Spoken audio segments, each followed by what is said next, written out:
Hello friends, welcome back my YouTube channel climax classes. आज का जो टॉपिक है ये ज्योग्राफी का टॉपिक है और यह टॉपिक जो हम बोल सकते हैं महासागर, नहर और कुछ जल संधियां, उससे रिलेटेड यह टॉपिक है और इससे बहुत सारे क्वेश्चन एग्जाम में पूछे जाते हैं। मैं आज जिस टॉपिक को लेके आया हूं इसे मैप के थ्रू अगर आप एक बार समझ लेंगे तो इसे रटने की कोई ज़रूरत नहीं है। आप अपने माइंड में मैप को बैठा लें और बैठाने के बाद आप आसानी से क्या कर सकते हैं कि सबको याद कर सकते हैं और सब क्वेश्चन को आसानी से बना सकते हैं। चलिए हम देखते हैं आज के वीडियो की ओर चलते हैं। यह जो वीडियो है, सबसे पहले आप देखिए कि हमारे जो कॉन्टिनेंट है उन कॉन्टिनेंट को यहाँ पे दर्शाया गया है। अब देखिए ये जो हमारा है नॉर्थ अमेरिका है, ये साउथ अमेरिका है, ये यूरोप है, ये अफ्रीका है, ये एशिया है, ये ऑस्ट्रेलिया है और ये अंटार्कटिका है। तो अंटार्कटिका के तो छोड़ दीजिए, यहाँ पे कोई जल संधि तो है ही नहीं, यहाँ पे मानव जीवन ही संभव नहीं है, तो यहाँ पे हम छोड़ देते हैं। चलते हैं ये हमारे जो 6 कॉन्टिनेंट है उन कॉन्टिनेंट में, और सबसे पहले हम नॉर्थ अमेरिका की ओर चलते हैं। उससे पहले हमें कुछ और महत्वपूर्ण चीज़ों को समझ लेना है कि अगर हमारे पृथ्वी पर सबसे बड़ा कोई महासागर है तो वो कौन सा है? प्रशांत महासागर है। अब प्रशांत महासागर जो है यह नॉर्थ अमेरिका के वेस्ट साइड भी है, इधर पश्चिम में भी है, और यहाँ पे जो एशिया का जो पूर्वी भाग है यहाँ पे भी है, और इस क्षेत्र में भी प्रशांत महासागर है, इस क्षेत्र में भी प्रशांत महासागर है। तो सबसे पहले आप ये समझेंगे, आप ये देखिए, इसे मैं फ्लैट एक बोर्ड है उस पे बनाया हूं। ये अगर ये जब आप ग्लोब में इसे देखेंगे तो क्या होगा कि यह पार्ट और यह पार्ट दोनों क्लोज है। यहां पे क्या है, यहां पे समझिए क्या कि यह एक इंटरनेशनल जो डेट लाइन है यहीं से पास करता है और यह इधर ही ले सकते हैं। तो दोनों ये जो है इस तरह से यह मिला हुआ है। अब हम चलते हैं सबसे नॉर्थ अमेरिका की ओर। तो नॉर्थ अमेरिका में इधर मैंने बताया कि इसके बाईं तरफ क्या है, पैसिफिक ओशियन है। इधर जो ईस्ट साइड है ये क्या है, तो यह हमारा अटलांटिक ओशियन है। अब देखिए इसे क्वेश्चन कई बार पूछा जाता है कि कौन सा महासागर सॉरी एस आकृति की है। तो आप देखिए अटलांटिक ओशियन जो है वो एस आकृति की है। इसे हम क्या बोलते हैं? Atlantic ocean. इसे 2 भागों में हम बांट सकते हैं, ये नॉर्थ अटलांटिक, ये साउथ अटलांटिक। यह जो हमारा क्षेत्र है, यह जो क्षेत्र है ये कैरिबियन सी के नाम से जाना जाता है। किसके नाम से? कैरिबियन सी के नाम से जाना जाता है। यह जो पार्ट है यह छोटा मोटा है। ये देखिए यह जो यहां से यह और छोटे छोटे आइलैंड है ये पूरा पार्ट कनाडा के नाम से जाना जाता है। यह कनाडा जो देश है वो इसी क्षेत्र में फैला हुआ है। साथ साथ यहाँ पे देखिए इस क्षेत्र में जो कुछ भाग है, इस क्षेत्र में इसे हम बोलते हैं हडसन की खाड़ी। ठीक है, हडसन की खाड़ी यहाँ पे है। अब ये तो ऊपर जो है वो आर्कटिक महासागर है, यह ग्रीनलैंड है। यह जो पार्ट है वो कौन सा है? ग्रीनलैंड है। ये यूरोप का पार्ट है। उसके बाद हम चलते हैं, ये मैंने बताया कि ये अटलांटिक ओशियन है। अब इसके पूर्व तरफ अफ्रीका, जो अफ्रीका महादेश के जो इस क्षेत्र में है ये कौन सा है? तो ये इंडियन ओशियन यानी हिंद महासागर। हिंद महासागर का ये पूरा क्षेत्र है। यहाँ पे ये सब हिंद महासागर का क्षेत्र है। यहाँ पे जो है अरब सागर है, ये बंगाल की खाड़ी है, बंगाल की खाड़ी। उसके बाद यह दक्षिणी चीन सागर हो जाता है, और ये भी मतलब ये जो पार्ट है ये हिंद महासागर की आता है, और नीचे हम बोल सकते हैं प्रशांत महासागर, ये दक्षिणी चीन सागर। अब चीन सागर इधर जब आ जाए तो ये पूर्वी क्षेत्र में आता है। यहां से भी जो क्षेत्र होता है यह प्रशांत महासागर की शुरुआत हो जाती है। तो मैप को आप ध्यानपूर्वक देख के समझ गए होंगे कि कौन सा पार्ट कहाँ है। इसे आप अपने दिमाग में बैठाएंगे, 1-2 बार मैप को देखेंगे और आसानी से इसे दिमाग में बैठाएंगे, कभी आपको रटने की जरूरत नहीं है। अब हम चलते हैं सबसे पहले जैसे कुछ ऐसे नहर को खोदा गया था, क्यों खोदा गया तो कुछ व्यापारिक दृष्टिकोण से इसका निर्माण किया गया था कि मतलब अगर मान लीजिए कि यहाँ पे आप देख सकते हैं, ये देखिए, ये इसे हम बोलते हैं कौन सा, रेड सी बोलते हैं। और यह जो है यहाँ पे देखिए, ये लैंड जो है एक दूसरे से जुड़ा हुआ है, और यह जो भाग है ये भूमध्य सागर है।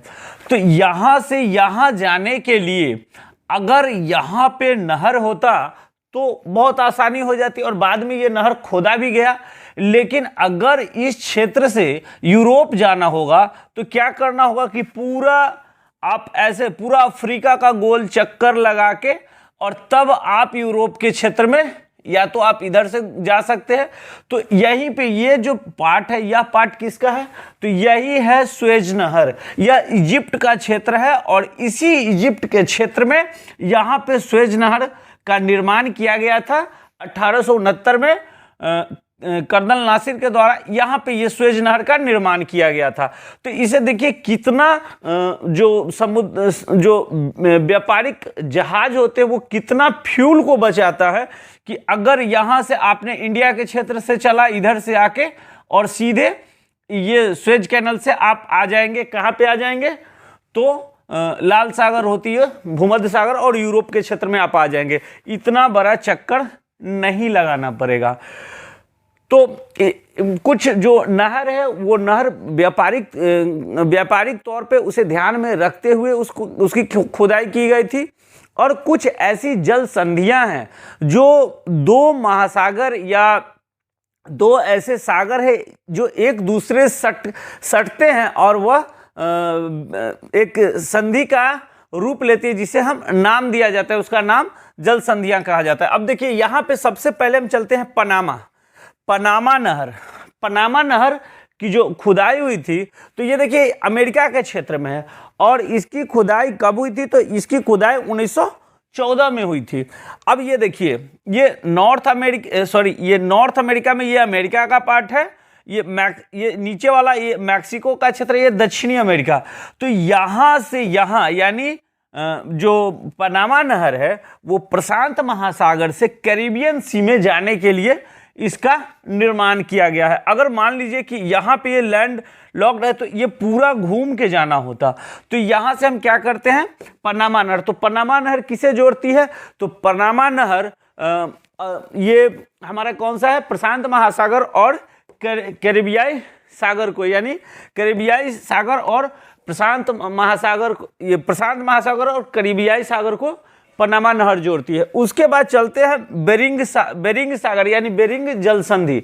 देखिए यहाँ से एक क्वेश्चन बहुत इंपॉर्टेंट निकल के आता है कि इंटरनेशनल डेट लाइन के पैरेलल कौन सी ऐसी जो स्ट्रीट है उसे बोला जाता है, यानी कौन सी ऐसी स्ट्रीट है, कौन सी ऐसी जो जल संधि है वहाँ पे जो इंटरनेशनल डेट लाइन, इसे हम बोलते हैं इंटरनेशनल डेट लाइन, इसके पैरेलल है। तो देखिए यहाँ पे क्या है, इसे हम बोलते हैं कौन सा, ये जो है ऊपर वाला भाग है ये बेरिंग सागर और चुक्सी सागर, इसके बीच में यह इसको एक दूसरे को जोड़ता है। और देखिए यहाँ जो ये अलास्का का, अमेरिका का ये अलास्का का क्षेत्र है, और यहीं पे ये इस क्षेत्र जो बोलते हैं यह रूस का क्षेत्र है। तो इस दोनों को ये क्या करता है, विभाजित करता है, या कह सकते हैं इसको जोड़ता है।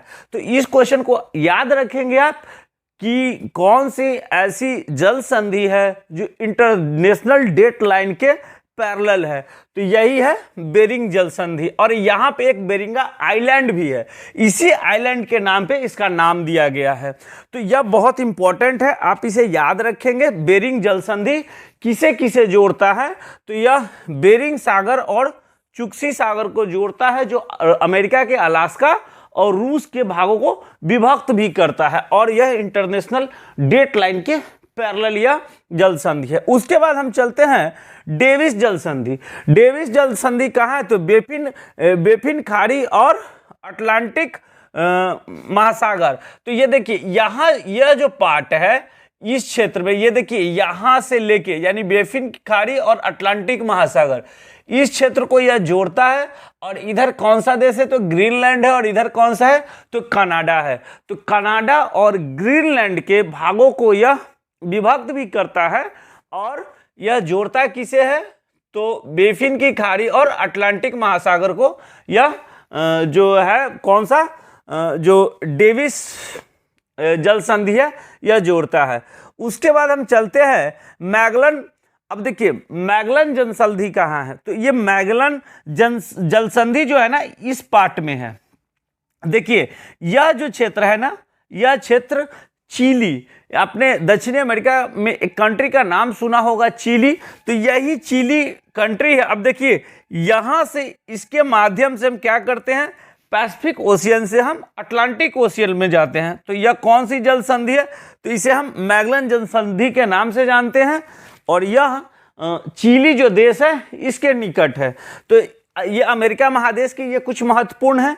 उसके बाद हम चलते हैं हडसन की खाड़ी। अब देखिए यह पूरा भाग मैंने बताया कि ये पूरा भाग जो है ना ये कनाडा का है। तो यहाँ पे जो खाड़ी है, यह जो खाड़ी आपको दिख रही छोटे छोटे से आइलैंड है, तो यहाँ से लेके और यह अटलांटिक, इसको अटलांटिक महासागर, ये दोनों को जो जोड़ती है ना, इसे हम क्या बोलते हैं?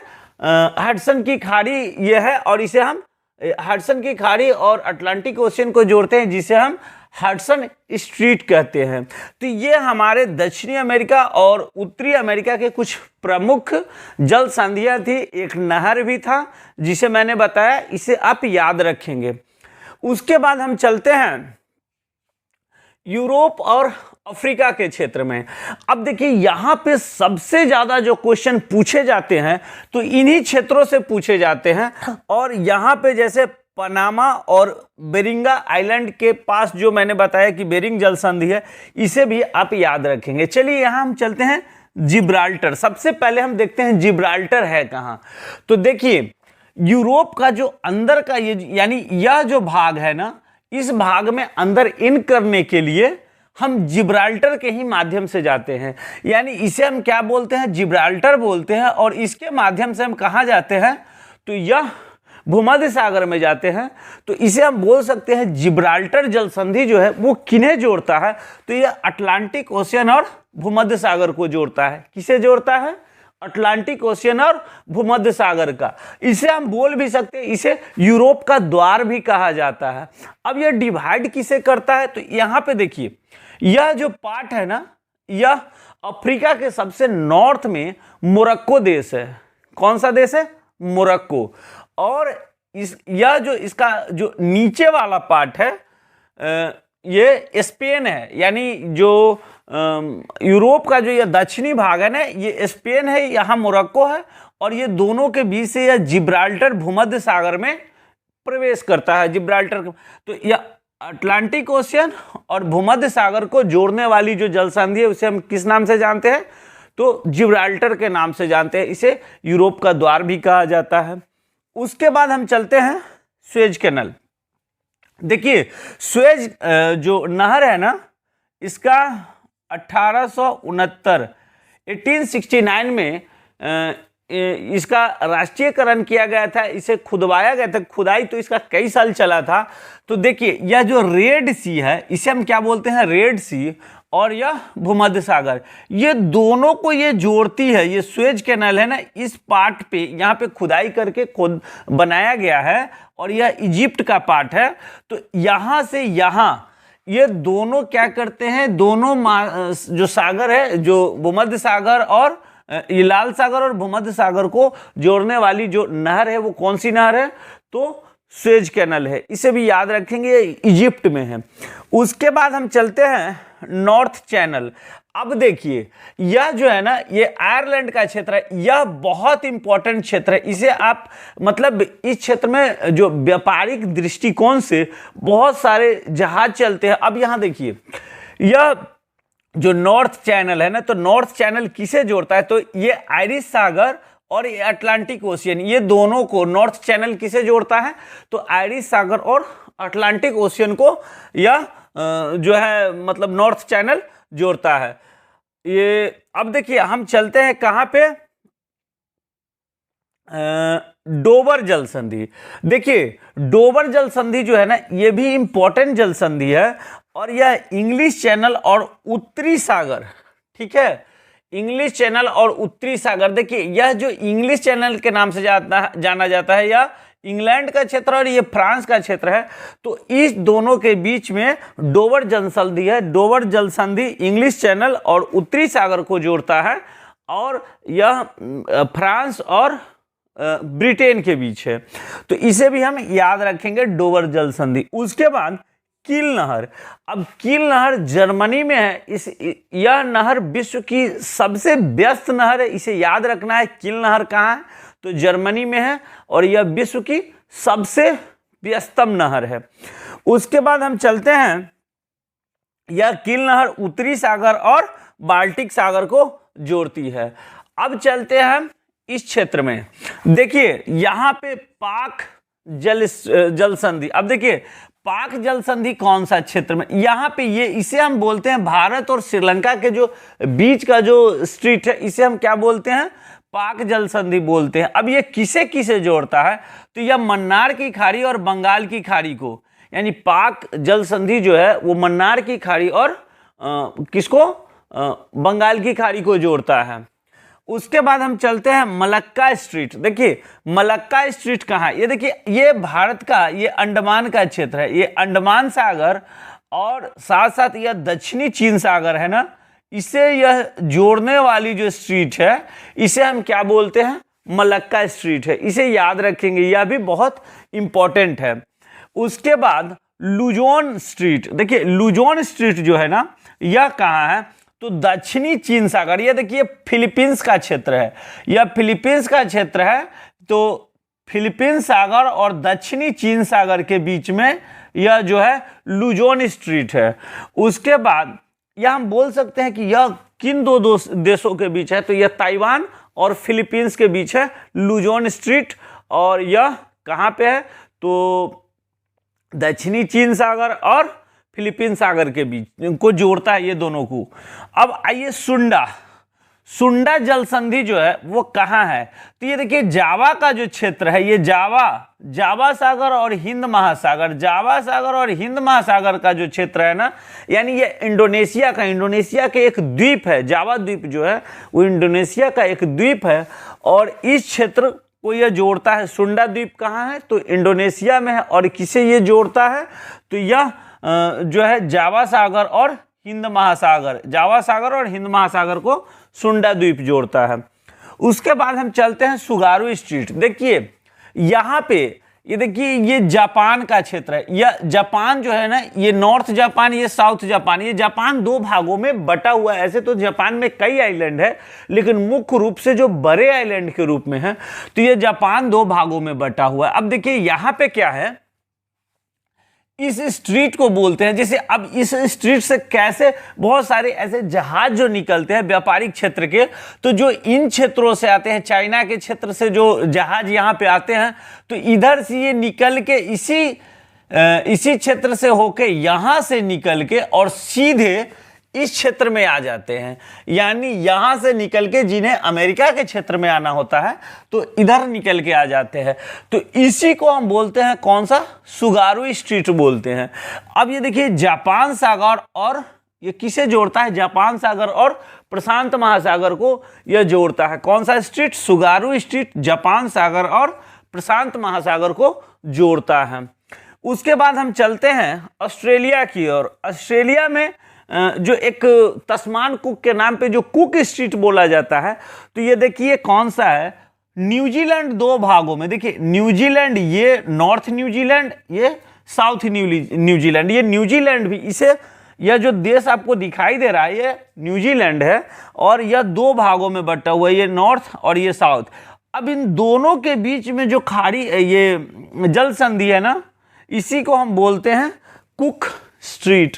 यह कहाँ है, तो दक्षिणी प्रशांत महासागर में। मैंने पहले ही बताया था कि यह क्षेत्र जो है वो प्रशांत महासागर का है, दक्षिणी प्रशांत महासागर में है। कौन सा, कुक स्ट्रीट। तो इस मैप के माध्यम से आप कैसे याद रखेंगे, इसे मैंने बताया। एक बार थोड़ा जल्दी से हम रिकॉल कर लेते हैं। कैसे? पनामा स्ट्रीट तो कहाँ? प्रशांत महासागर और कैरिबियन सागर को जोड़ने वाला पनामा नहर है। उसके बाद बेरिंग जल संधि, तो बेरिंग जल संधि यहीं पे है, यह बेरिंगा आइलैंड के पास है और यहाँ पे इंटरनेशनल डेट लाइन की यह पैरेलल है। यह बेरिंग सागर और चुक्सी सागर को मतलब बीच है, इसे जोड़ती है और साथ साथ क्या है, अलास्का और रूस को भी यह अलग करती है। उसके बाद डेविस जल संधि, मैंने बताया डेविस जल संधि जो है बेफिन सागर और इस क्षेत्र बेफिन सागर और अटलांटिक के क्षेत्र में है, जो ग्रीनलैंड और कनाडा के बीच है। उसके बाद हम मैगलन, मैंने बताया प्रशांत महासागर का जो क्षेत्र है यह दक्षिणी प्रशांत महासागर से अटलांटिक ओशियन में इस क्षेत्र से है, जो चिली के क्षेत्र में है, इसे हम क्या बोलते हैं? तो इसे हम बोलते हैं मैगलन जल संधि। उसके बाद हडसन जल संधि, हडसन जल संधि के बारे में मैंने बताया कि यह क्षेत्र है, ये कनाडा का क्षेत्र है और ये अटलांटिक ओशियन, इसे जोड़ा जाता है। जिब्राल्टर आप याद, जब मैप देखेंगे तो अफ्रीका के ऊपर जो यूरोप का क्षेत्र है, तो इससे जो अटलांटिक ओशियन से जो रास्ता भूमध्य सागर में जो जाती है ना, इसी को हम बोलते हैं जिब्राल्टर संधि बोलते हैं। नीचे मोरक्को, ऊपर स्पेन है। उसके बाद स्वेज कैनाल, तो यहाँ पे आप जानते ही हैं रेड सी को भूमध्य सागर से जोड़ती है, जो यह कौन सा क्षेत्र है? मिस्र का क्षेत्र है, तो ये स्वेज कैनाल है। उसके बाद नॉर्थ चैनल को मैंने बताया ही था, ये नॉर्थ चैनल आयरिश सागर और अटलांटिक सागर को नॉर्थ चैनल से जोड़ा जाता है। डोवर जल संधि जो इंग्लिश चैनल और उत्तरी सागर को जोड़ा जाता है। उसके बाद कील नहर जर्मनी में बहती है। उसके बाद यहाँ पे पाक जल संधि, आप याद रखे होंगे कि भारत और श्रीलंका के बीच पाक जल संधि है। उसके बाद जो मलक्का स्ट्रीट है, यह मलक्का स्ट्रीट अंडमान सागर और दक्षिणी चीन सागर के बीच है। लुजोन स्ट्रीट जो है वो फिलीपीन सागर और दक्षिणी चीन सागर के बीच ही है यहाँ पे। उसके बाद सुंडा जो जल संधि है, वह जल संधि जावा सागर और हिंद महासागर के बीच है। सुगारू स्ट्रीट यहाँ पे जापान के बीच में, ये जापान सागर और प्रशांत महासागर के बीच यहाँ इसको जोड़ती है। उसके बाद हम चलते हैं कुक स्ट्रीट, तो यह न्यूजीलैंड का जो नॉर्थ है और साउथ है, इसके बीच का जो क्षेत्र है, इसे हम कुक स्ट्रीट के नाम से जानते हैं। तो यह प्रमुख जल संधियां और साथ साथ मैंने 3 प्रमुख नहरों को शामिल किया, जिससे क्वेश्चन बहुत ज़्यादा पूछे जाते हैं। आप इसे मैप के माध्यम से जब याद रखेंगे तो यकीनन मैं कहता हूं आप कभी नहीं भूल सकते, और इससे रिलेटेड जो कुछ और क्वेश्चन घुमा के भी दे दे, उसे आप आसानी से सॉल्व कर सकते हैं। ये था हमारा आज का वीडियो, ज्योग्राफी का और जल संधियां से रिलेटेड था। और वीडियो पसंद आए तो लाइक और शेयर करना ना भूले और हमारे YouTube चैनल को सब्सक्राइब कर ले। धन्यवाद।